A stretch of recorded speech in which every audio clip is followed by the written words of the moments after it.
আজকের ভিডিওতে আলোচনা করব আবার কিছু মোহনবাগানের ট্রান্সফার রিউমার নিয়ে।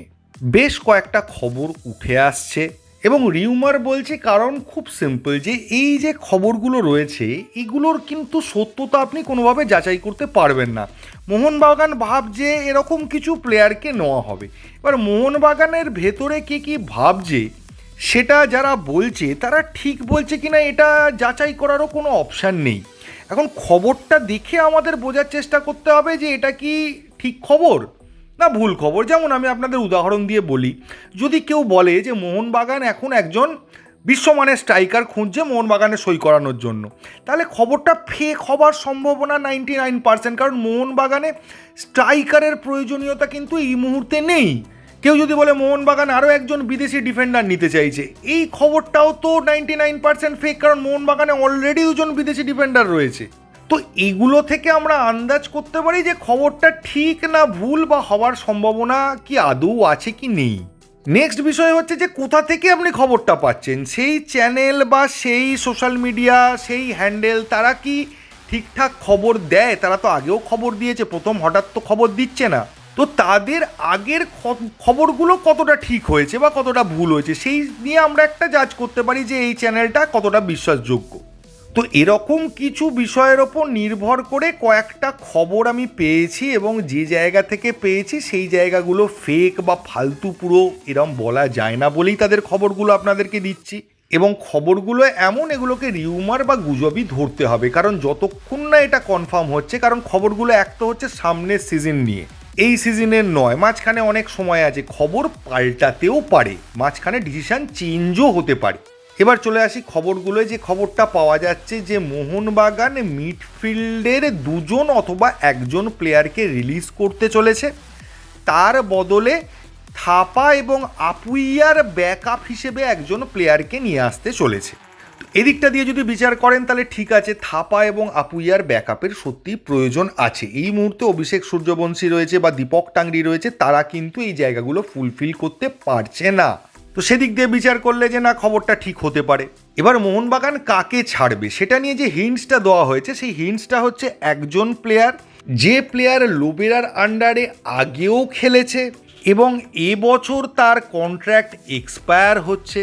এবার সত্যি কথা বলতে এরকম প্লেয়ার আমি খুঁজে পাইনি মোহনবাগান টিমে, কারণ লোবেরার আন্ডারে যারা খেলেছে, ধরুন আপুইয়া খেলেছে, আপুইয়ার কথা ছেড়ে দিন, আপুইয়া থাপার ব্যাকআপ আনা হচ্ছে, থাপা চেন্নাই থেকে এসছিল।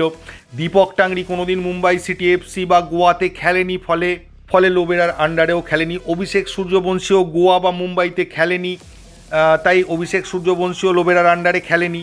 এবার লোবেরার আন্ডারে যারা খেলেছে সেটা হচ্ছে লিস্টান কোলাসও খেলেছে গোয়াতে যখন ছিল, মনবীর সিং খেলেছে যখন গোয়াতে ছিল।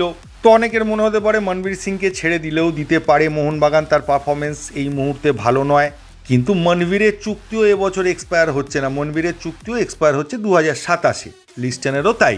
তো আমি এক্স্যাক্টলি বুঝতে পারছি না যে কোন প্লেয়ারটার কথা বলা হচ্ছে যার চুক্তি এবছর শেষ হবে অথচ লোবেরার আন্ডারে খেলেছে। তো এই বিষয়ে একটা প্লেয়ারেরই এই সব কিছু ম্যাচ করছে, কিন্তু ব্যাপারটা যে তাকে আমরা এখনও সেই মোহনবাগানের প্লেয়ার হিসেবে সেইভাবে মেনে নিইনি বা সেইভাবে চোখে পড়েনি, সেটা হচ্ছে আমায় রানাওয়ারে।